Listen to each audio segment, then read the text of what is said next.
Namo tassa bhagavato arahato samma sambuddhassa.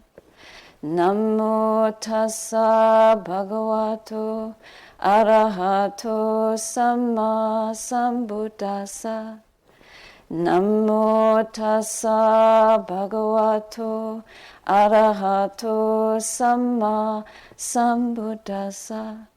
Buddhang dhammang sangham namasami.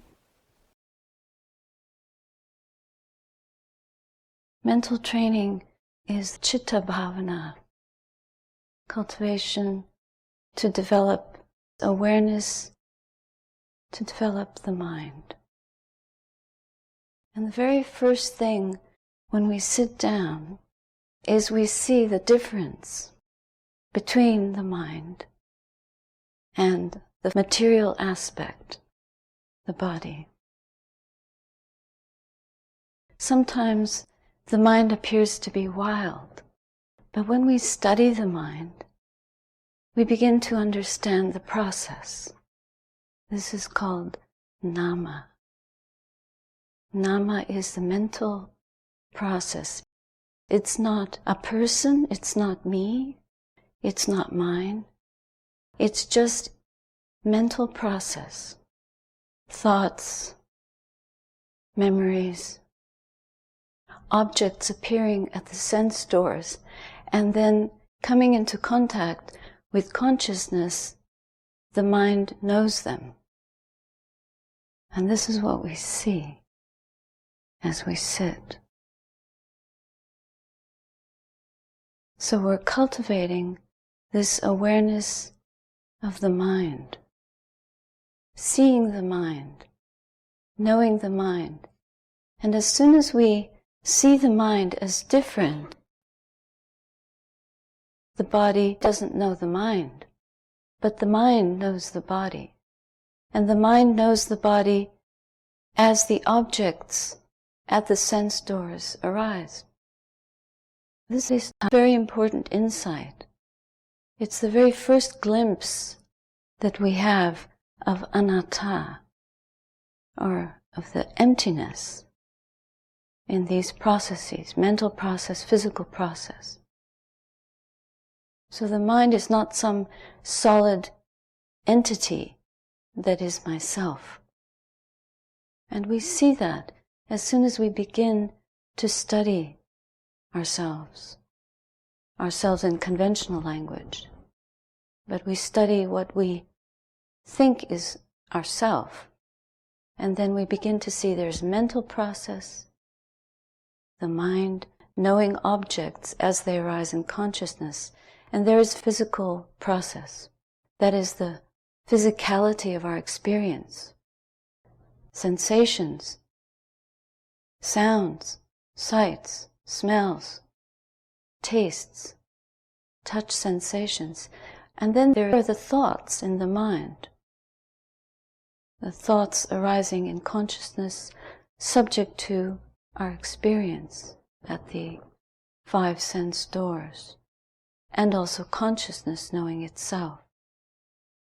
This is the first insight, and it's the foundation for our ability to develop seclusion of mind. We're developing seclusion of body, but as soon as we begin to understand the two different processes, mental process, physical process, we can cultivate this protection and development of the mind. So we experience the emptiness, and then from that we also start to notice that there is a cause of what comes into that mental field. And we study the cause. What is this cause? Because there is an object appearing at one of the sense doors, a sound appearing at the ear door, sound of someone sawing, a saw, a buzz, machine. We hear, and then we know that sound. We understand it. We know it to be the cutting sound.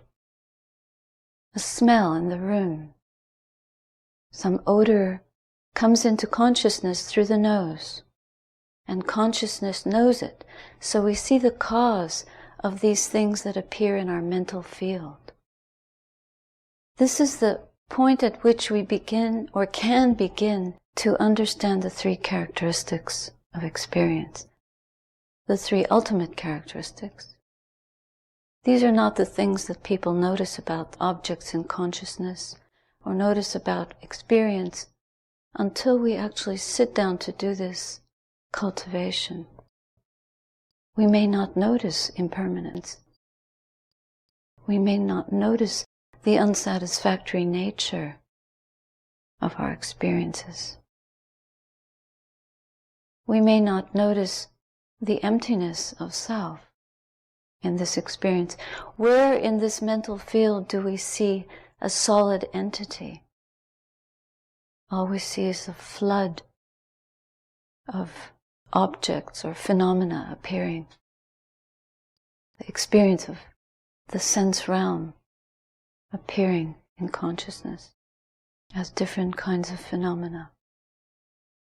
Sights, sounds, smells, tastes, and touch sensations, painful or pleasant, or neither painful nor pleasant. And then there's awareness that knows them. So this ability for the mind to reflect on the contents of consciousness is vital to our ability to free ourselves from attachment to anything at all. Getting to the root of attachment is being able to see the cause of what appears in consciousness. Then we can know if there is suffering. Right then and there, we begin to have the glimmerings of the first and second noble truths. Suffering and its cause. There's the mental knowing of the object, and then the understanding of how that knowing came to be. Then studying the object, knowing the three characteristics of that object appearing in consciousness. Now, besides these kinds of mechanics of what's happening, there's an important work. This is the basis of our work here, is to purify. To purify. So, when a phenomena appears in consciousness, we may like it or not like it. A mood comes over the mind. It may disturb us or excite us. The different experiences that we have based on this mechanical understanding, or this understanding of process and content, gives us the material with which to work. We begin to use those efforts that I mentioned last night. The effort to cultivate that which is healthy for the mind, which is wholesome, which is skillful, which purifies the mind, and the effort to protect the mind from that which is not wholesome. So whatever we see or whatever appears in consciousness that does not agitate, does not disturb, like a feeling of joy for someone else's well-being, or care, concern. This is kusala. And a feeling of frustration or a critical attitude. This is not kusala, meaning wholesome. It's benevolent, non-harming. And akusala being unskillful or harmful, can be harmful. We may not think it's harmful, but if we study carefully and begin to develop enough wisdom, we can see the harm that may arise from different mind states. Like greed. When we have a greedy mind, how can we bring up non-greed? How can we disband the greed? So there's sustaining the goodness or the wholesome states of mind, and cultivating wholesome states of mind to keep arising. That is, to sustain them. And in the same way, eliminating, purifying, cleansing the mind, sweeping out that which is not wholesome, and preventing more of the same toxins from entering, just as we do with the body. The world is very concerned about organic foods, the ingredients in foods, sensitivities to different foods. And we know if we have an allergy, we know what we shouldn't eat. If we are allergic to gluten, we stay away from ingredients that have gluten. And this diet that we're prescribing for ourselves here is a mental diet. So, what are we feeding the mind? What is the healthy food for the mind? And what is the unhealthy food? If it's healthy, we continue to eat it. We develop it, we learn about it, develop it, sustain it.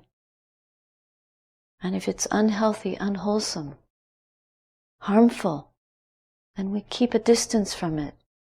We prevent it. We do all we can to keep a distance from that kind of polluting, perhaps not call it malevolent, but harmful state of mind. So greed, hatred, delusion. These are the mental states that are harming or poisons, and they cause disease, dis-ease in this mental process.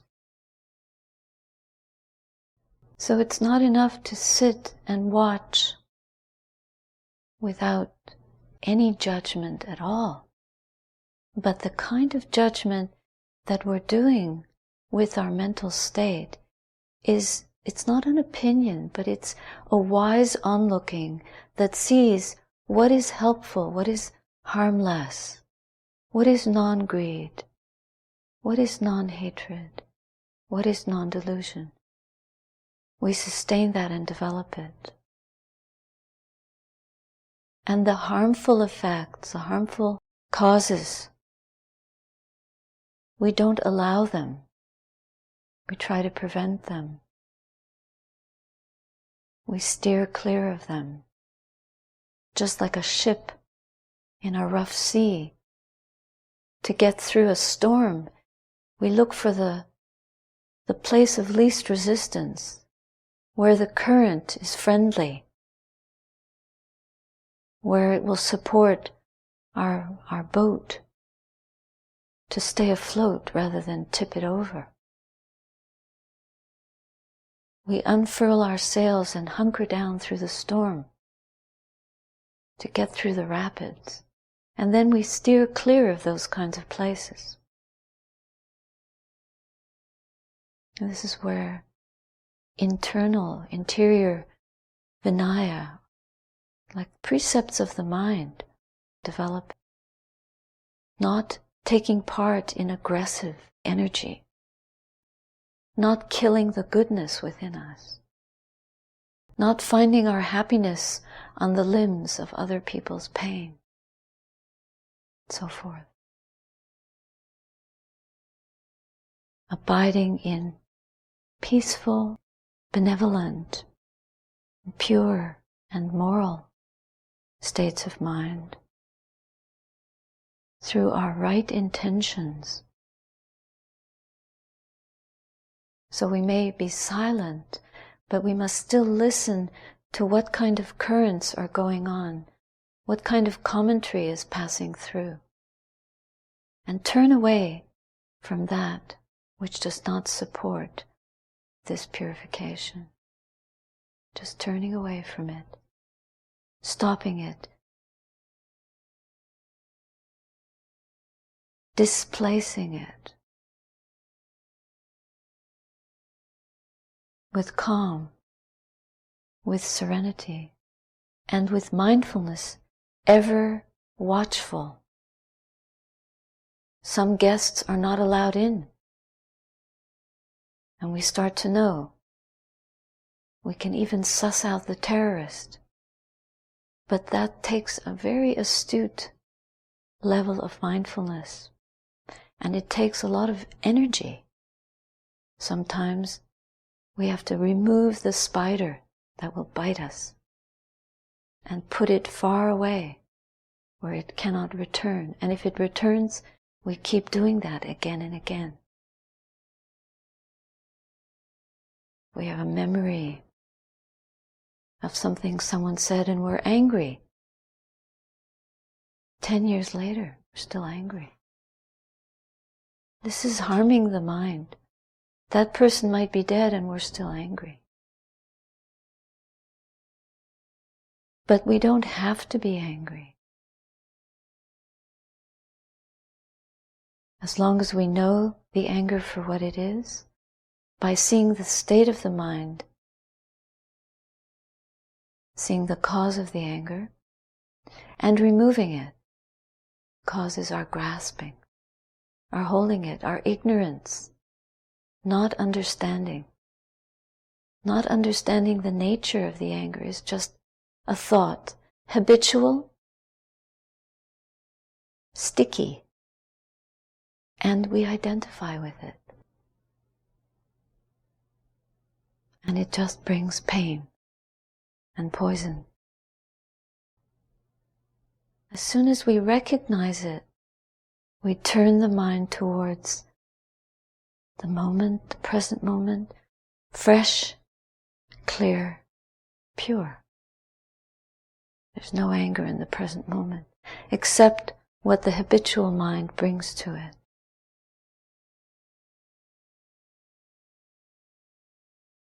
And then bringing up a sense of forgiveness, coolness, compassion, equanimity. Just feeling the blessing of this ability to know the mind as mental process, and the body as physical process. The mind knowing the body, the mind that can know the condition of the mind. And it is just a condition, like a weather system passing through. Impermanent,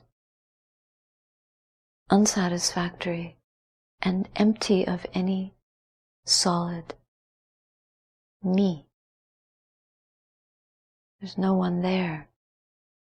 No one to be angry. So just continuing to see where the clinging arises, remembering with mindfulness to let go, beginning again and not clinging. Seeing clearly, understanding, letting go, remembering to keep letting go, and cultivating the causes and conditions for purification of mind. Sweeping out the nasties and bringing up, watering the goodness, nourishing it, mothering it, protecting it. But we must make a commitment to do it. Trust that we can do it. Develop these powers of the mind to do it. Fumigate the unwholesome things in the mind. Purify what we allow our abiding to be. Where will my mind rest? Make sure that just like where we sit, we make a good seat. But internally, we want to create the conditions where we can sit and rest and act from purity and wisdom, compassion, equanimity, loving kindness, appreciation, and all the other parami for all of our lives, with respect and care for each other.